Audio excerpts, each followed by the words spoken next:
Hey there, it's great to see you back for another fxgt.com video.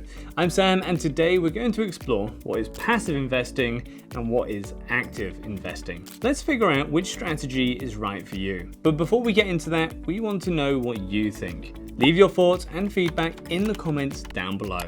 All right, let's get started.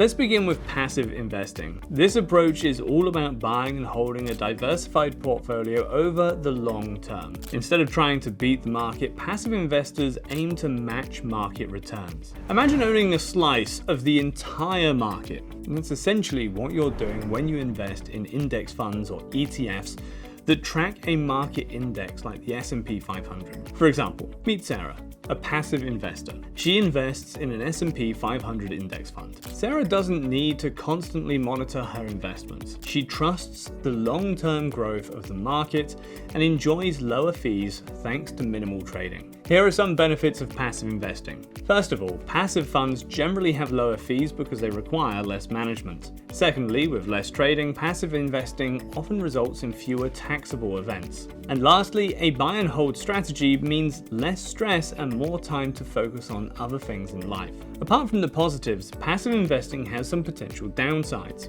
With this strategy, passive investors are exposed to market downturns without any hedge or defensive maneuvers. Also, they can't capitalize on short-term market opportunities. On the other hand, active investing is a bit different. This strategy involves frequent buying and selling to outperform the market. Active investors aim to capitalize on short-term price fluctuations. For example, John, an active trader, spends hours analyzing stocks, looking for undervalued opportunities and executing trades to exploit market trends. Here are some advantages of active trading. First, active investors can potentially outperform the market by capitalizing on short-term opportunity. Secondly, this strategy allows you to react to market changes and economic news quickly. And third, active investors can hedge against market downturns or use stop-loss orders to minimize losses. However, active investing has its own challenges as well. Frequent trading leads to increased transaction fees and potential tax implications. Active investing also demands constant attention and analysis. And lastly, there's always a risk that active management will underperform the market. So which strategy is right for you? Let's weigh your options. Ask yourself these key questions. What are your financial goals?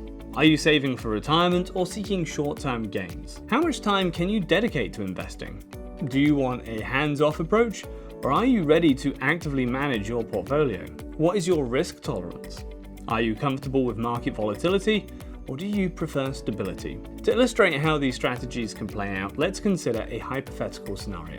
Let's look at Sarah and John again, two investors with $50,000 each. Sarah opts for passive investing and puts her money into an index fund with an average annual return of 7%. Over 30 years, her investment grows steadily. John, on the other hand, chooses active investing. He experiences some wins and losses, but his active management results in a slightly higher average return of 8% per year.